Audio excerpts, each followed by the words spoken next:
Everybody, I'm Stacy with Stacy's Organizing and Decorating for Life. I'm here to help you organize your thoughts and decorate your perspectives.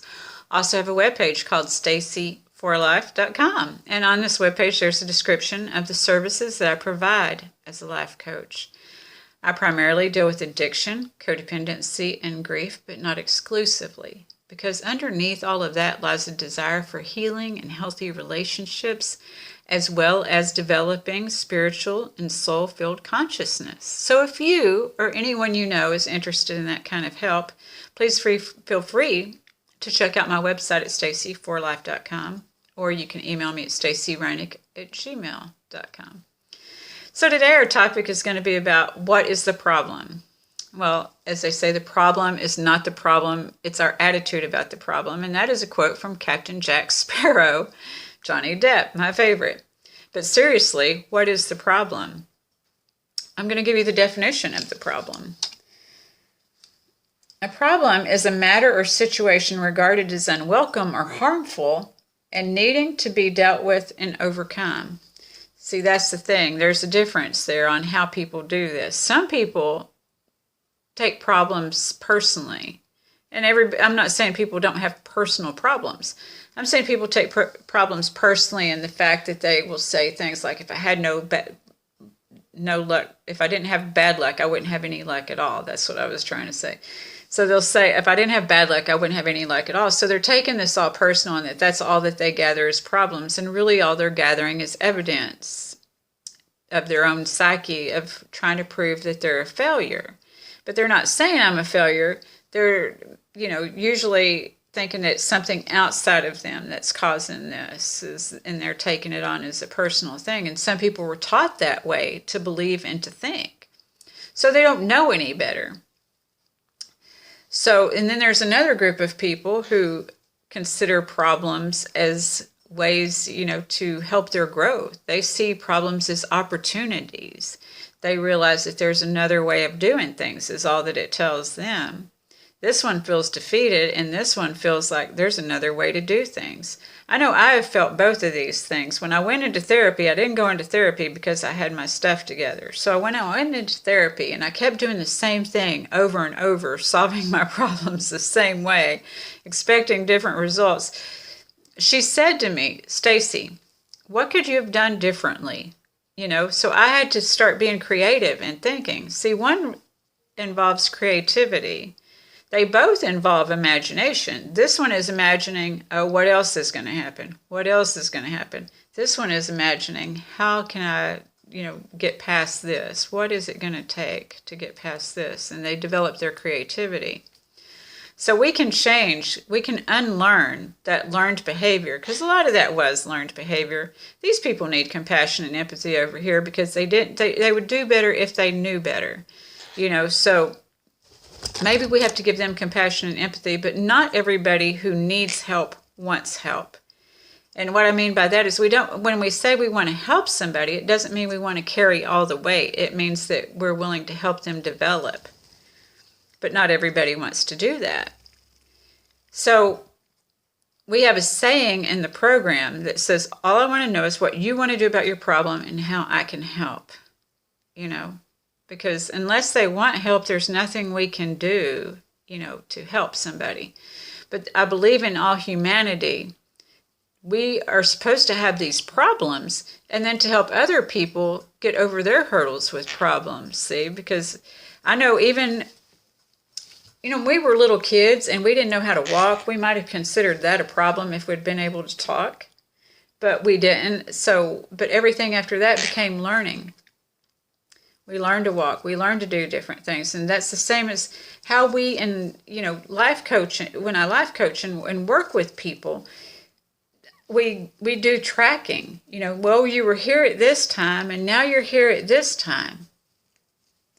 And so we realize that we are actually developing and we're not being, overwhelmed and stuck in our old thoughts that no longer serve us. So it's those thoughts and those perspectives, which we can change our perspectives, thank goodness, to see a clearer and better picture. So right now what we've been dealing with in the world is we could get to see a clearer and better picture.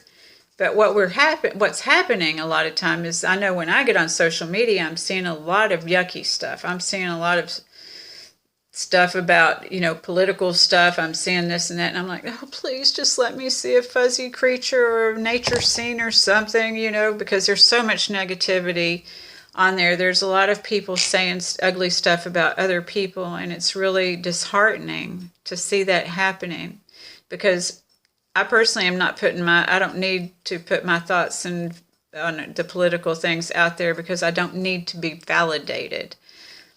I don't think that either side is the greatest, but I don't think either side is the worst. I believe that everybody has something to offer, and if we were looking for solutions, that would be great, but people are blaming people. And even when people are sharing this, they're still perpetuating that energy and not realizing it.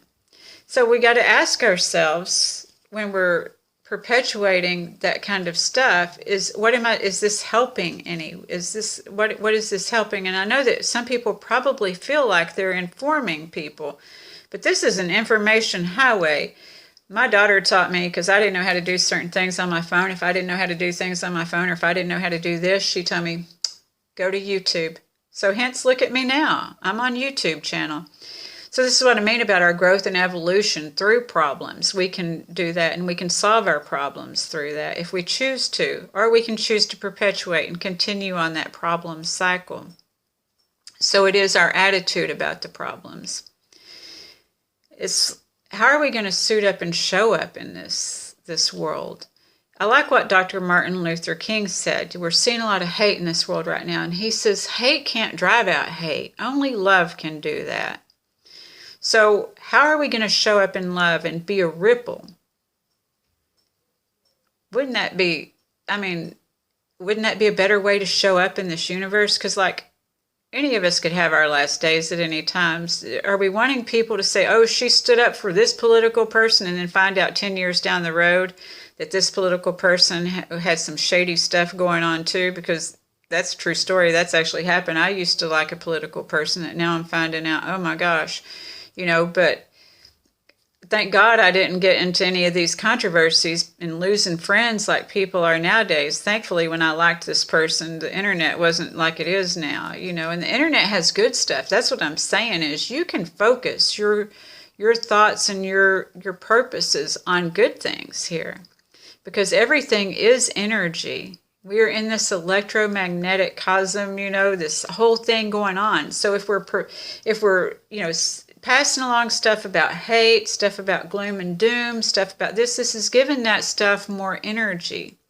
But if we pass on stuff about love, we're giving love more energy. So I'm just trying to encourage us all individually to do what we can. People are struggling, even people that are struggling. When I would be struggling, my sponsor would tell me, Stacy, get out of yourself and help somebody else. And I think that that's what a lot of people do, is they get out of their self and help somebody else, and they become successful. And they don't know how successful they're going to be or anything like that, because when we're doing stuff with the intention of love, when everything that we do is with the intention of love, it helps us mentally, physically, spiritually, emotionally, and financially. It's just setting the right intentions. So it's being mindful about where our intentions are going, and that's where solutions are, is when the solutions are in love. Love is the bottom line. I work with a lot of people who just become mindful, and being mindful is the solution. It causes less problems in relationships, because oftentimes when we're not mindful, we don't realize the things that we're saying. Sometimes we're processing our feelings out loud, and then when we see the shock and horror, somebody says, why did you say that, or this or that? Then we have to think about, wow, why did I do this, and then we start understanding how the things that we tell ourselves and the things that we tell other people, the intentions and the thoughts behind that, and are we loving ourselves, and are we loving other people? I know that we live in uncertain times right now. And I know that things seem very off balance. I know that if you're a praying person, that something you could do is pray instead of, give energy to the negative side. Just give energy to prayer. And then gratitude for what is going good. That's the kind of energy we need to lift. When we do see improvement somewhere, to continue to lift that energy. It's not to ignore everything else, but to pray for those things that hurt our heart and not keep, building upon that, trying to build other people whose hearts are hurt. I mean, in dealing with grief, you don't want anybody else to be grieving, but we're dealing with a society that's grieving. And so a lot of these unhealed things are popping out in all kinds of ways. There's 500 different types of grief. I can't get over that. I keep telling y'all that. So I can't, that's why I say things, because I'm not going to name 500 different ways of grief that there is. I would be here all night. But there is that saying too that, everybody's dealing with something that we know nothing about. So let's be kind to one another. Let's do what we can to uplift people.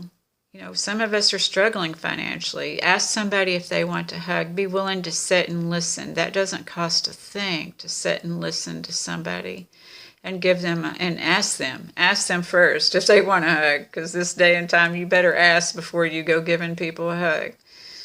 But I know many people who have been very appreciative of just getting a hug and just being heard. That solves problems too, because sometimes people don't realize what they're saying until they hear themselves speak, And then we realize that we have more in common than we have different from one another. If you're a meditating person, meditate. These things are going to be helpful. In fact, I encourage you to meditate, just to breathe. Most all the people that I work with, and I work with people on a variety of things, but most all of them breathe, because not everybody's a praying person that I work with. So sometimes we just breathe. Sometimes we do tapping. Sometimes we pray. It just depends. Because I'm grateful to have people that are different than me and that I can learn from, and they can learn things from me too. And so when we see things that way, and we're not flawed because somebody doesn't agree, believe the same way that we believe, and they're not flawed because they don't believe the same way we believe. We all have something to offer. See, that's the solution part. That's what's the problem is. That's what the problem is that people aren't seeking the solution, being respectful of each side. It ends up with people being hateful and making it. Let's be the difference. Let's be a ripple, because we aren't going to cure this with more hate. We aren't going to, maybe cure it at all. I don't know. It's just having our own intentions, just doing it anyway. No matter whether anyone notices. See, that's getting the ego out of the way. Whether anybody, you just be nice to be nice. You don't have to make a grandiose gesture. It's peace. I talk with a lot of people, very special people, that they just say, we just want peace. So it's peace within ourselves, and then we extend it outwards. And that's going to make the difference. Because when our last days are, do we want to be talked about the political parties that we stood up for? Do we want to be talked about this belief or that belief that we had? Is that what we want? Or do we want people talking about how we made them feel? How we made them feel like we were there for them, that we showed up for them, that we listened to them, that we heard them, that we saw them. Because we aren't seeing people when we choose to be on this dividing, this dividing thing. Problems, we can solve problems. Can't solve them with the same mind that we created them with, but we can solve problems. So finding the best choices for us and respecting choices for someone else is a great way to understand that. Remember, you can solve a problem. Look back 5 years, 10 years, the problems that you have solved already. And you can solve these problems too. And you can help somebody else learn to solve problems in a kind way. See, that's how we learn to be kind, is learn, I have problems. This is what keeps us humble. I have problems. I still have problems. As long as I'm above ground, I'm going to have something else to learn, because problems are an opportunity to learn. Failure is an opportunity to learn and to grow too. So they're just opportunities to learn and grow. It's just how we use our thoughts and our perspectives. We heal our old thoughts and we create new perspectives. So I hope that this video has been helpful, and I wish you all a great rest of your week, and I look forward to seeing you again next week, and I wish you much peace and love. Thank you so much for your time.